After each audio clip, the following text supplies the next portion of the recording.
거룩하신 피를 흘려주시고 물과 피를 다 쏟아 한 방울도 남기지 않고 다 주셨나이다. 주님이 아끼신 게 무엇입니까? 주지 않으신 게 무엇입니까? 능히 온 세상 죄를, 인류의 죄를 다 담당하시고 성량하사 구원받을 모든 일을 주님이 다 이루시고 내가 다 이루었으니 그저 믿기만 하라 하신 주님 감사합니다.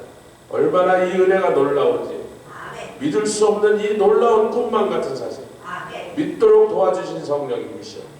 그 많은 사람들은 믿지 않겠다고 거부하며 지금도 하나님의 내민 손을 뿌리치고 있사오니 웬일인지 웬은혜인지 우리에겐 그것을 믿는 은혜를 주셔서 아버지는 성령께서 우리로 예수를 구세주로 또 하나님의 아들 주님으로 고백하게 하심을 감사합니다. 성령이 아니고는 그렇게 고백할 사람이 없다 하십니다. 주님 주의 성령께서 우리 속에서 역사하시고 지금도 우리를 날마다 고백하게 하시니 감사합니다. 처음 구원받을 때뿐만 아니라 모든 순간 어떤 상황 가운데서도 아무리 원수가 참소하며 우리의 죄를 들춰내도 그것이 다 씻겨나갔음을 아버지는 담대하게 고백하며 은혜의 자리, 은혜의 보좌로 들어오게 하신 주님을 찬양합니다. 이 아침에도 그 피를 의지하여 들어왔사오니 주의 백성들, 주의 자녀들을 위로하시고 만져주시고 치유하여 주시옵소서. 감사드리며 예수 그리스도의 귀하심으로 기도드렸사옵나이다. 아멘. 출애굽기 12장 15절부터 28절, 출애굽기 12장 15절로 28절 말씀. 출애굽기 12장 15절로 어제에 이어서 15절부터 28절 말씀까지 한 절씩 교독하도록 하겠습니다. 다 찾으셨습니까? 12장 15절로 너희는 7일 동안 무교병을 먹을지니 그 첫날에 누룩을 너희 집에서 제하라. 무릇 첫날부터 7일까지 유교병을 먹는 자는 이스라엘에서 끊쳐지리라. 너희에게 첫날에도 성회요 제7일에도 성회가 되리니 이 두 날에는 아무 일도 하지 말고 각인의 식물만 너희가 갖출 것이니라. 너희는 무교절을 지키라. 이날에 내가 너희 군대를 애굽 땅에서 인도하여 내었음이니라. 그러므로 너희가 영원한 규례를 삼아 이날을 대대로 지킬 것이니라. 정월의 그달 14일 저녁부터 21일 저녁까지 너희는 무교병을 먹을 것이요 7일 동안은 누룩을 너희 집에 있지 않게 하라. 무릇 유교병을 먹는 자는 타국인이든지 본국에서 난 자든지 물어나고 이스라엘 회중에서 끊쳐지리니 너희는 아무 유교물이든지 먹지 말고 너희 모든 유하는 곳에서 무교병을 먹을지니라. 모세가 이스라엘 모든 장로를 불러서 그들에게 이르되 너희는 나가서 너희 가족대로 어린 양을 택하여 유월절 양으로 잡고 너희는 우슬초 묶음을 취하여 그릇에 담은 피에 적시어서 그 피를 문 인방과 좌우 설주에 뿌리고 아침까지 한 사람도 자기 집 문 밖에 나가지 말라. 여호와께서 애굽 사람을 치러 두루 다니실 때에 문 인방과 좌우 설주의 피를 보시면 그 문을 넣으시고 멸하는 자로 너희 집에 들어가서 너희를 치지 못하게 하실 것임이니라. 너희는 이 일을 규례로 삼아 너희와 너희 자손이 영원히 지킬 것이니 너희는 여호와께서 허락하신 대로 너희에게 주시는 땅에 이를 때에 이 예식을 지킬 것이라. 이후에 너희 자녀가 묻기를 이 예식이 무슨 뜻이냐 하거든 너희는 이르기를 이는 여호와의 유월절 제사라. 여호와께서 애굽 사람을 치실 때에 애굽에 있는 이스라엘 자손의 집을 넘으사 우리의 집을 구원하셨느니라 하라매 백성이 머리 숙여 경배하니라. 28절 이스라엘 자손이 물러가서 그대로 행하되 여호와께서 모세와 아론에게 명하신 대로 행하니라. 이스라엘 자손들이 처음 유월절에 대한 지시인데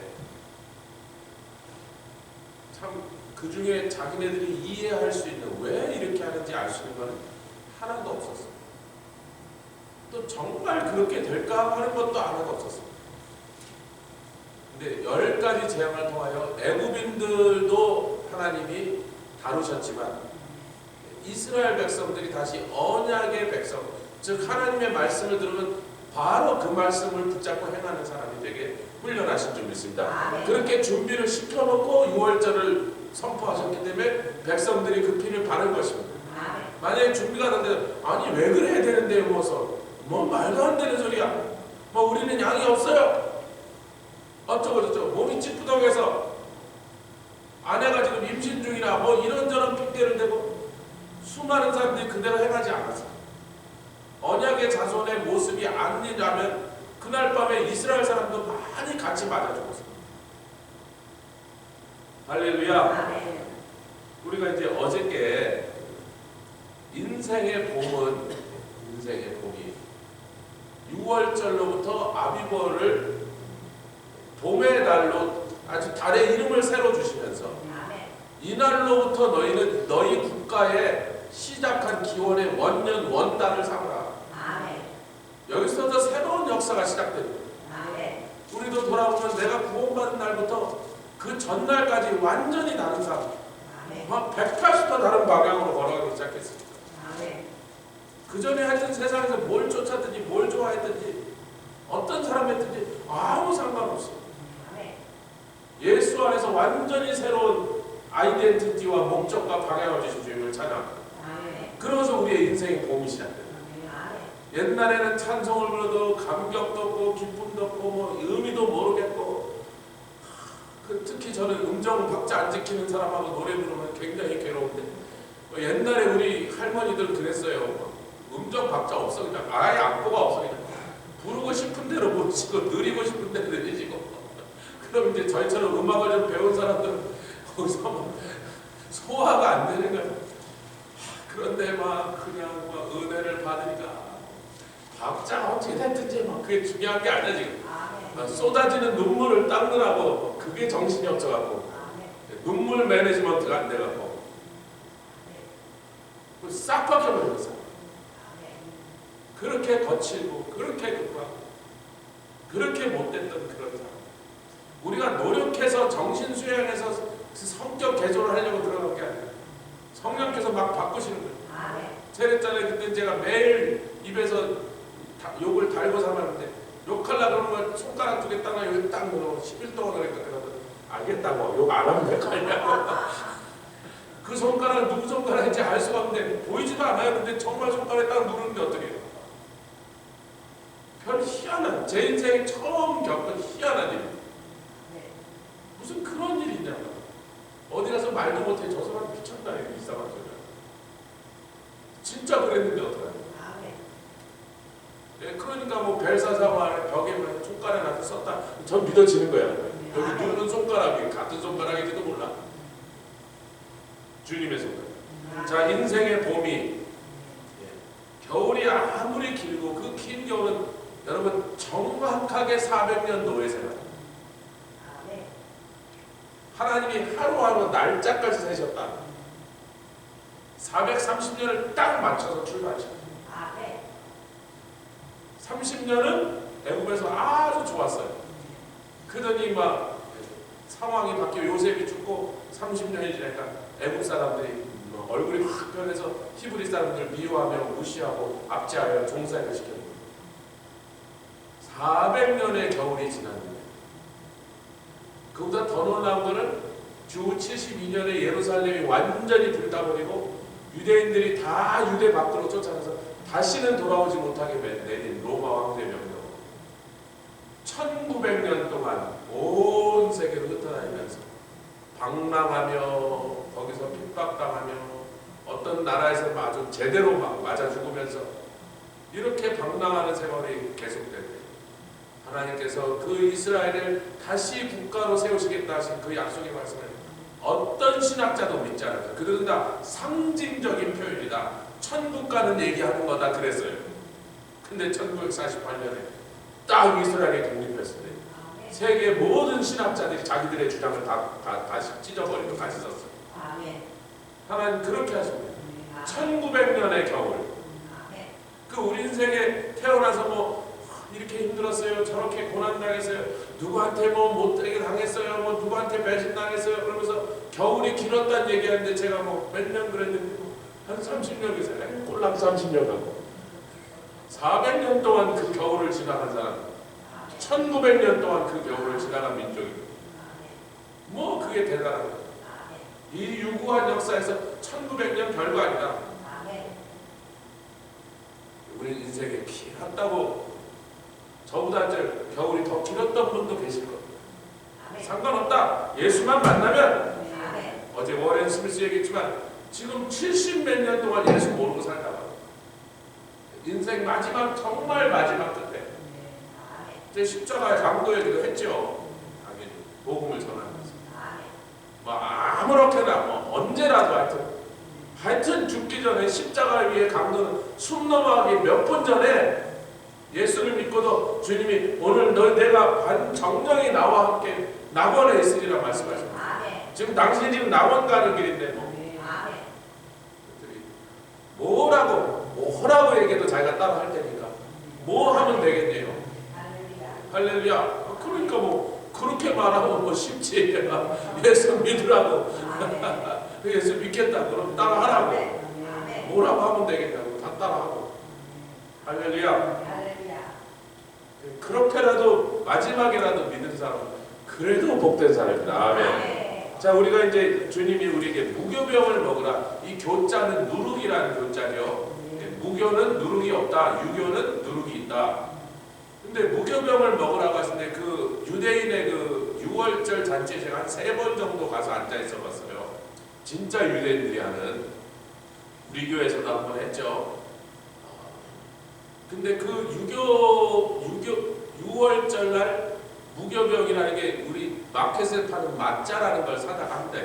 옛날에 집에서 다 구웠겠지만 이제 귀찮으니까 그냥 사다가 해요. 맛자. 근데 그 맛자를 사다가 이렇게 다 꺼내보면 양쪽에 이렇게 불판 자국이 있어요. 그러니까 불판에다 이렇게 뜨거운 데다 이렇게 핏자국듯이 이렇게 지나가나 봐. 아마 공장에서 그렇게 만들겠죠. 그래서 그 유대인 랍비가 그걸 딱 들고 이래요. 여러분 이거 보세요. 그 다음에 여기 이렇게 불탄 자국 이렇게 있는데 이게 뭐예요? 예수님의 채찍 자국이에요. 제가 간 데는 다 기독교의 메시아닉주 하는 데가 있거든요. 랍비가 목사거든요. 여기서. 이게 예수님의 채찍 자국이다. 또 지금 이 순간에는 첫 번째 6월절에는 유대인들이 히브리인들이 400년 동안 맞았던 채찍 자국입니다.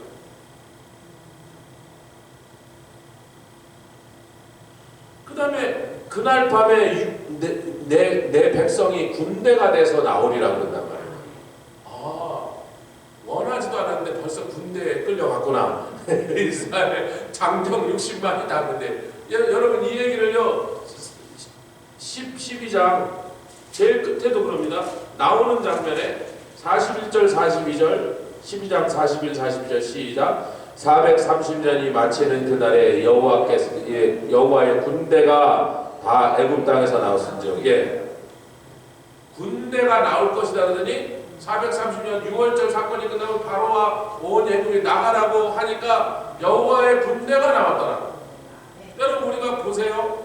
처음에는 육체의 자녀 야곱의 자식들이 내려가더라. 누구더라 이름을 쭉 대는데 다 형편없는 오합지졸 같은 것들이야. 레위와 시몬이 한 그 흉악한 짓을 여러분 기억하시죠? 르우벤이 했던 그 못된 짓을 기억하시죠? 뭐 유다도 이상한 짓 많이 했고요.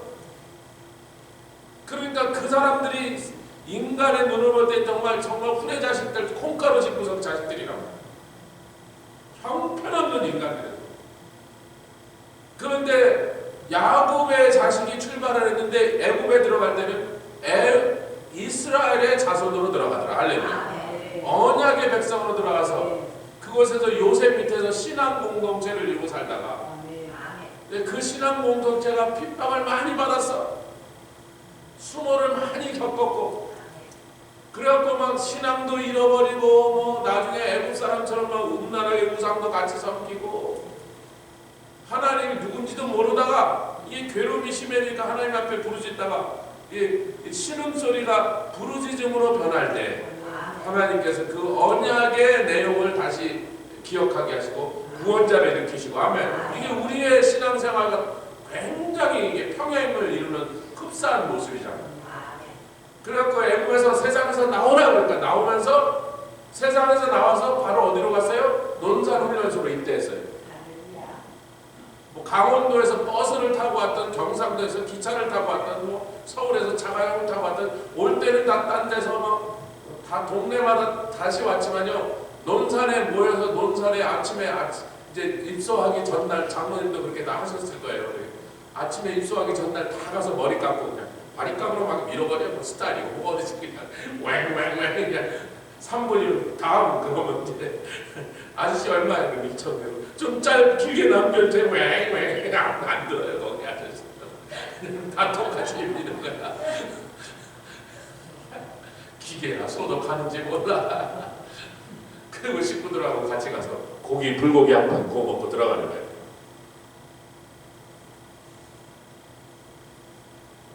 뭔지도 몰라. 같이 해야겠습니다. 우리는 그리스도의 군대에 입대했다. 주일날 우리가 나누려는 이 교회에 대한 말씀에도 우리가 군인이라는 신분이다. 이제. 우리가 타고 있는 배는 이게 크루즈십이 아닌데 여러분 크루즈십에는요 승객이 2,000명이면요 그 승객의 편리함과 뭐 그들의 온갖 이제 음식도 하고 뭐 빨래도 하고 이런 사람이 1,500명이 가요. 온두라스 갔더니 거기에 크루즈십에 가서 일하는 친구들이 많아요. 여러 나라 크루즈십에 가서 거기서 한 6개월 동안 크루즈 타고 돈 모아갖고 여기서 한 2년 놀아고 또 돈 떨어지면 또 가서 크루즈십 가요. 그러는 거예요. 1,500명 탄대.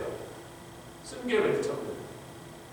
그러니까 사람들이 뭐 거기에 한 5일, 10일 타고 있는 동안 그냥 아무것도 안 해. 그냥 가만히 있어. 뭐 음식 갖다 주고 음료수 갖다 주고 이거 치우라고 치우고 청소하고 뭐 어디가 뭐 자기 왕처럼 그냥 요즘 교회에 온 사람들이 크루즈십에 탄 줄 아는 사람들이 상당히 많아요.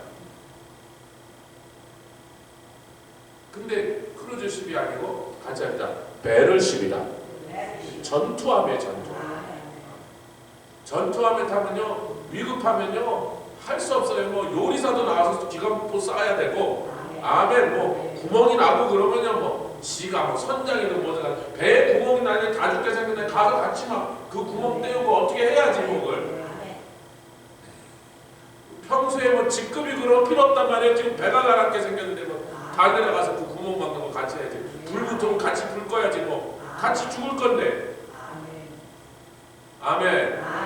그 진주만 공교에 유명하게 진짜 실제로 있었던 사건을 영화로 만든 게 쿠바 고링 주니어라는 흑인 배우가 요리사인데 일본비가 막 폭격하는데 아무도 응사를 안 하니까 이 사람이 막 자기 동료들이 죽는 거 보니까 탁 열받으니 난닝구만 탁 입고 쿠바 고링 주니어 유명한 흑인 배우죠. 나와갖고 기관포로 해갖고 일본군 격추시키다. 그게 실제 사건입니다. 진짜 있었던 일을 이렇게 한 거예요.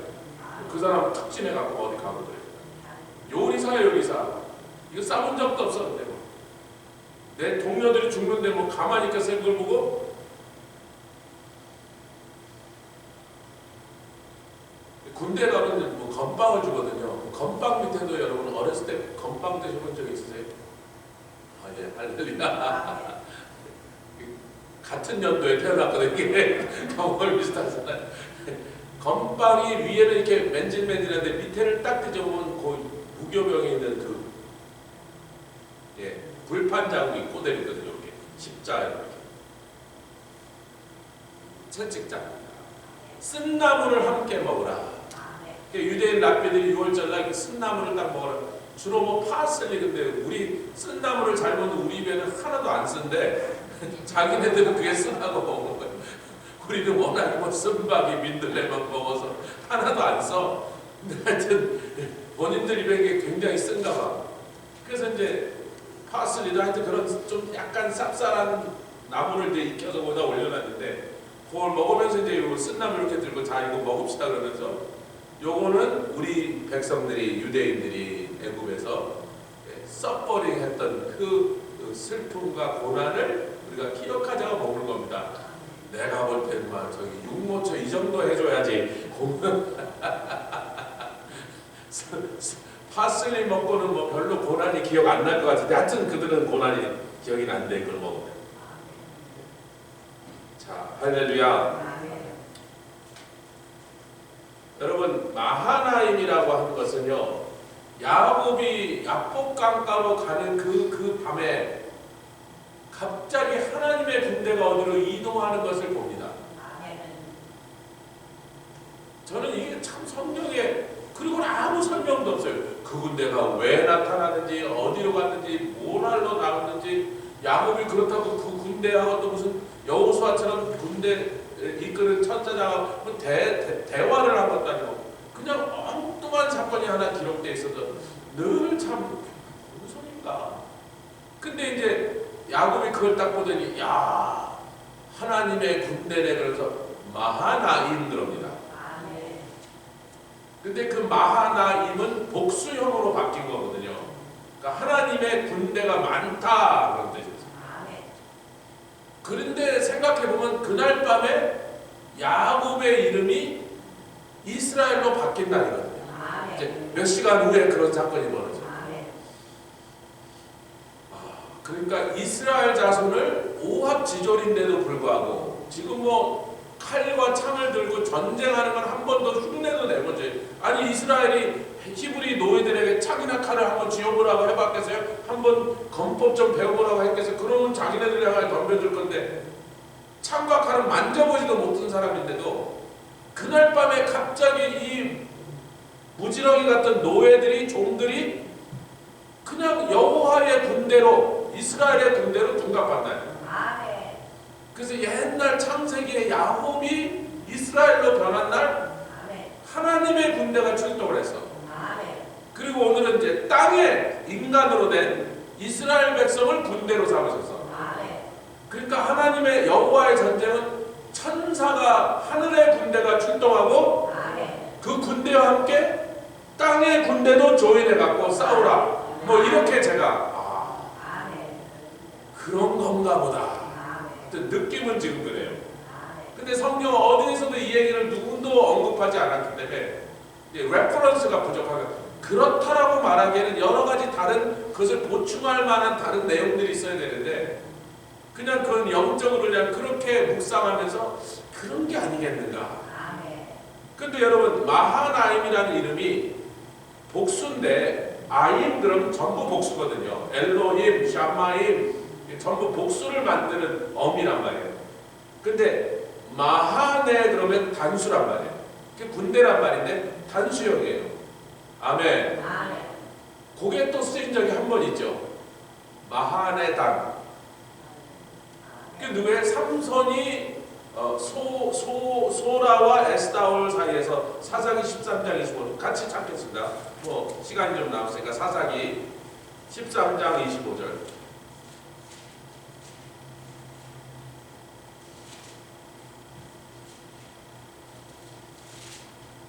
이게 삼손이 여호와의 신, 즉 성령이 임하여 성령 받는 장면입니다. 그때부터 나가서 막 블레셋을 벌벌 떨도록 괴력을 발휘하여, 그러니까 사람들이에요. 삼손이 머리가 기르니까 괴력이 있다 그러는데 머리만 기르면 괴력이 생긴다면 저도 막 저까지. 여자들이 이기죠. 남자보다 여자가 보통 머리가 길잖아요. 그러니까 머리를 기운 거는 기른 것은요, 그 머리에 삭도를 대지 않는 것은 하나님 앞에 뭐예요? 거룩함, 경건함에 대한 그의 커미먼트지. 머리가 길면 무조건 힘이 세다는 건 아니거든요. 그에게 임한 그 놀라운 괴력의 진짜 소스는, 피어 소스는 오늘 그가 받은 여호와의 신이거든요. 할렐루야. 근데 그 여호와의 신이 임했는데 그렇잖아요. 사울이 나중에 미친 짓 하고 그러니까 성령이 철수하시는 거야. 창세기 6장에도 너희들이 하나님의 아들들이 사람의 딸들과 눈에 보이는 대로 다 취해가 그 말은 이 여자애 막 다 데리고 와서 막 지 마음대로 했다는 거예요. 성적으로 타락했다는 거예요. 그때 여호와의 신이 내가 이들이 육체가 되었으니 이들하고 뭘 하겠느냐 그러면서 떠나버리시는 장면이 나와요. 그러면 머리가 그 다음에는 머리를 잘랐다는 것, 머리를 잘랐기 때문에 힘이 빠져나갔다고 성경이 표현한 것 같지만 사실 그 안에 두 가지 다른 컴포넌트 있었어요. 구성 단계가 뭐예요? 하나님 앞에 경건함을 지키는다는 결심으로 길렀던 머리니 머리를 자르면서 뭐예요? 그 땅과 나중에 지금 들리다가 막 예쁘게 막 앞에서 애교 떠는데 그게 뭐 중요하냐 말이야. 그거 보세요. 우상숭배, 음란은 항상 같이 가요. 창세기 6장 보세요. 하나님의 아들들이 사람의 딸들을 데려다 지 눈에 보이는 대로 예쁜 여자 다 데려다가 그 음란이잖아요. 그래서 성령이 철수하시잖아요. 똑같은 얘기예요. 원리는요.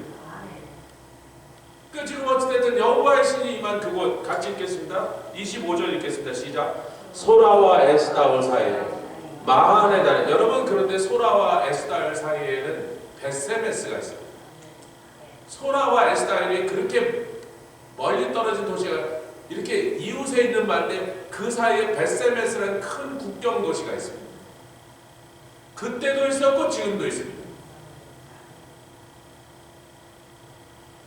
그러면 이게 소라와 에스다올 사이에 있는 도시는 베세메스인데 성경에 한 번도 나온 적이 없는 마하네단이라는 이름으로 그 도시를 불렀단 말이에요.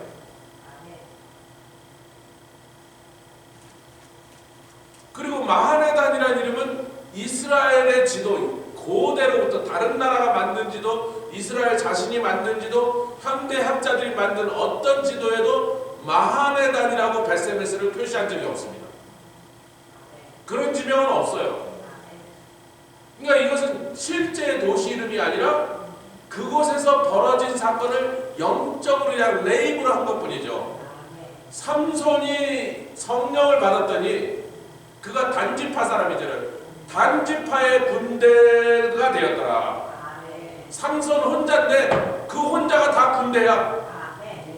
원맨아미야, 원맨아미.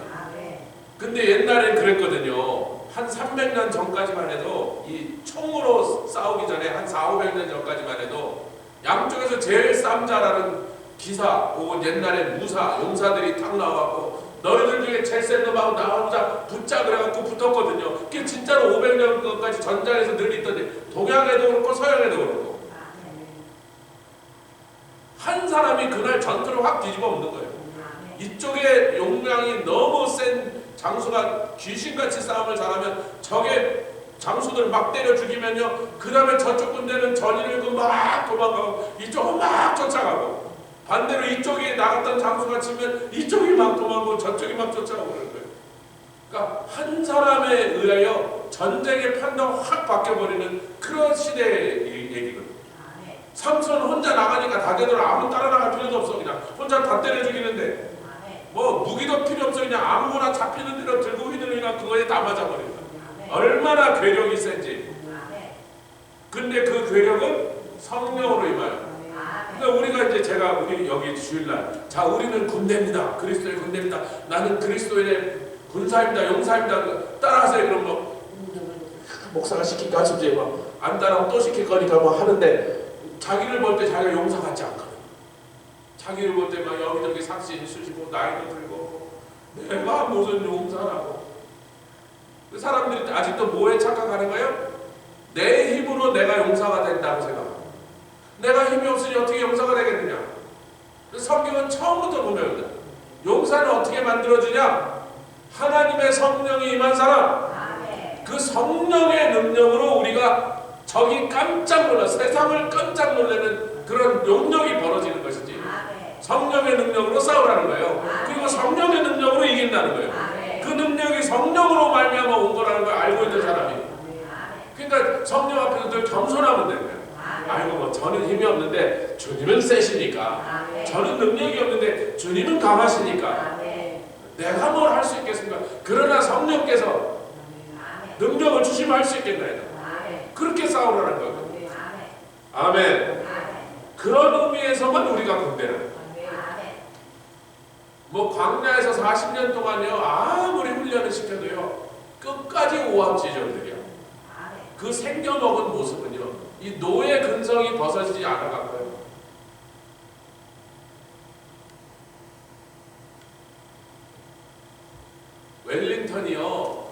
웰링턴 공작이 나폴레옹을 워털루에서 이긴 건 여러분들이 잘 아실 거예요.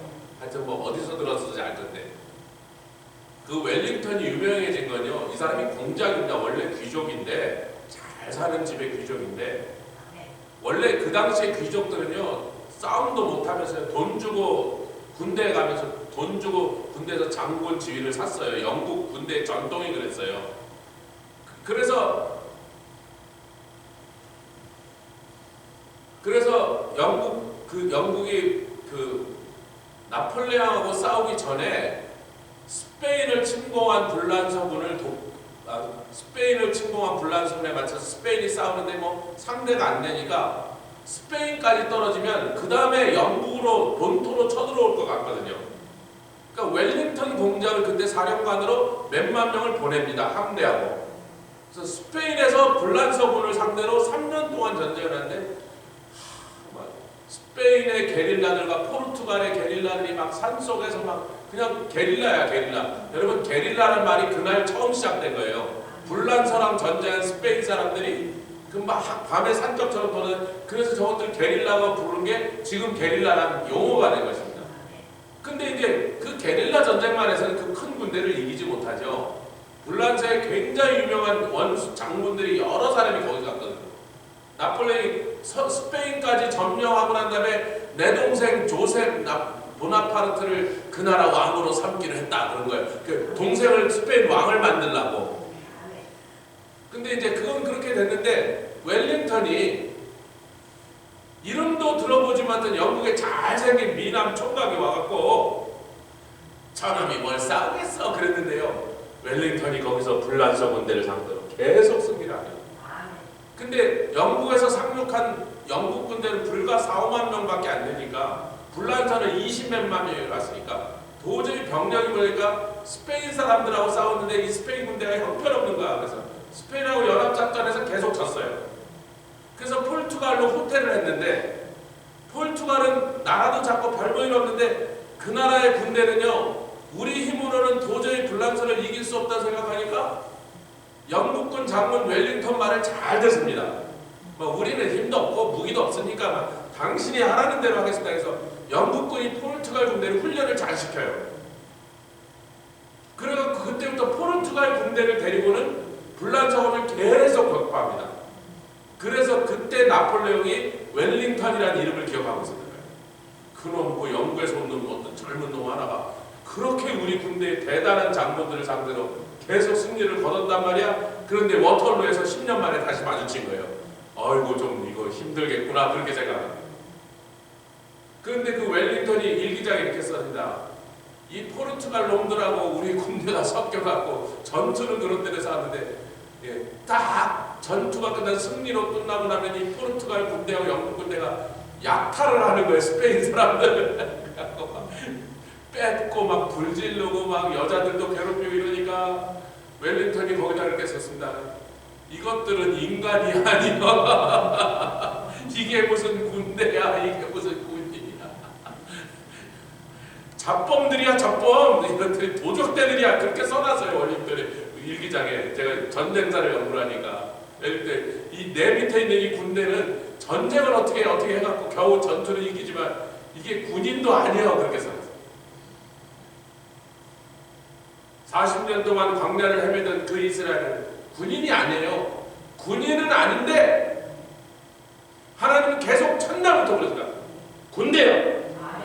니네들이 군인같이 굴던 말든 니네같이 용사처럼 싸울 수 있는 능력이 있던 말든 나는 너희들을 불러내서 뭘 하게 하나? 여호와의 전쟁을 싸우라고. 너희들 군대로 불렀어. 그리고 그 일을 감당하려면 뭐만 받으면 돼요? 성령을 받으면 돼요. 그럼 군대가 된 거야. 그럼 이제 진짜 군인이 되는 거예요. 할렐루야. 이렇게 우리에게 하시고 6월절 피를 잡게 하신 다음에 피를 바르게 하신 다음에 이스라엘 자손이라 표시. 여러분 이게 재밌죠? 피를 바른 사람들은 넘어간다 그렇게 설명을 그렇게 해놨는데 그래서 피를 발라라는 뜻이죠. 피를 바르면 죽음의 사자가 넘어갈 거니까 피를 발라라. 그럼 넘어간다니까. 그런데 그렇게 말씀하시네. 피를 발라라라는 뜻에서 그렇게. 왜 안 바르면 죽으니까. 근데 그거는 바르라는 것을 강조할 때 피를 발라라고요. 우리 주님 그래요. 몇 절? 27절 12장 27절 읽고 마치겠습니다. 시작. 너희는 이르기를 이는 여호와의 유월절 제사라. 여호와께서 애굽 사람을 치실 때 애굽에 있는 여러분 피를 바른 사람들의 집을 넘어갔다. 그래야 사실적으로 묘사한 건데 우리 주님의 마음에는요. 내 자손은 뭐로 구별하냐면 피 바른 빨간색으로 구별하는 거예요. 그러니까 빨간색 피를 발라놓으면 이스라엘 자손, 내 자손이야. 내 자손 표시를 그렇게 한 거야. 물론 이스라엘 사람 피 발라 뭐 알 필요 없어. 이유가 지금 중요한 게 아니야. 하여튼 오늘 밤에 피를 바르지 않은 집은 자식 죽는 꼴을 볼 거야. 장자가 죽는 꼴을 보지 않으려면 피 발라. 근데 그렇게 하라고 해놓고 우리 주님은 그게 내 자손 이스라엘 자손. 여러분 비슷한 일이 있죠. 빨간색 여러분 자동차를 빨간색을 몰고 다니면 티켓 받을 확률이 30%가 됩니다. 왜냐면 빨간색이 눈에 잘 표시될 때 빨간색이 됩니다. 제가 젊은 날에는 여러 컬러를 써 한동안은 그린만 입고 다니고 한동안 파란 거만 입고 한동안 노란 거만 입고 빨간만 입고 사람들이 다 노란 거 빨간 거 그린은 아니요. 너는 블루가 잘 어울려. 그래서 그 다음부터 블루를 많이 입는 거예요. 제가 다 해봤어요. 한 2, 3년 동안 뭐 셔츠도 빨간 거 잠바도 빨간 거 빨간 거만 입고 다녔어요. 빨간 거 입으면서 교회 사람들이 말이 많더라고요. 왜 빨간 거만 입고 다니니 이러고 파란 거 입고 다니는 그런 소리 안 하는 거예요. 눈에 잘 띄는 거예요. 여러분 기생 라합이 정탐꾼의 편을 들어줬습니다. 그들을 보호하고 싶게 해서 자기네들이 맞아 죽을 수도 있는데 그러면서 내가 들으니까 당신의 하나님이 그렇게 대단하시고 살아계신 하나님이고 그분에게 검긴 놈들은 뭐 이 애굽이고 아말렉 다 맞아 죽었다니까 내가 보니까 우리나라가 당신한테 못 당합니다. 그 여호와가 한편에 있는 군대를 우리가 어떻게 당하겠습니까? 그러니까 내가 하여튼 이 성이 무너질 건데 우리나라가 망할 건데 그날 우리 집 식구들을 좀 살려주세요. 그랬더니 내가 당신들 보호할 테니까 그랬더니 알겠다고. 그럼 우리가 이 성을 무너뜨릴 때 네가 거기다 붉은 줄을 걸어라. 네, 돌아와서 그 얘기를 정탐꾼에 보고 우리가 그렇게 해서 연차할 때 우리가 죽지 않고 살아 돌아왔습니다. 여호사가 이제 여리고성을 점령하는 그날 그러죠. 자 너희들 기억하지? 창문에다 빨간 줄 거는 그 집의 식구들은 무조건 가서 보호하고 한 사람도 상하게 하지 마라. 그랬더니 이제 여리고성이 확 무너니까 이스라엘 군대가 확 들어가서 막 그 안에 살아있는 사람을 막 죽이면서 그 중에 특별히 그 임무를 맡은 부대가 빨간 줄 걸린 집에 가더니 라합의 집 사람들을 다 이끌고 데리고 나오더라. 이게 6월절 달 사건이랑 그 영적인 의미가 똑같잖아요. 빨간 줄 걸어 살릴 사람. 우리도 지금 예수의 피 살릴 사람. 세상에 다니면서 이마에 어린 양의 표시를 이마에 인을 맞은 사람 살릴 사람. 그거부터 표시하고 그 다음에 죽을 놈들 표시하고 666표 받는 거. 우리는 예수의 피를 여기다 십자가에다 탁 표시를 했으니까 아멘. 살릴 사람 먼저 끌어낸다. 그게 나중에 종말에 일어날 사건들을 예표적으로 설명하고 있습니다. 여리고성이 무너진 그 사건이 마지막에 일어날 사건을 미리 한번 그렇게 가르쳐서 창문에다가 빨간 줄 걸으란 말이에요. 십자가 표시해라. 그 사람들부터 먼저 끌어낸다. 할렐루야. 같이 기도하며 나가도록 하겠습니다. 주님 감사합니다. 나바살라바라바살라바라바 울라카라바리아바라바라바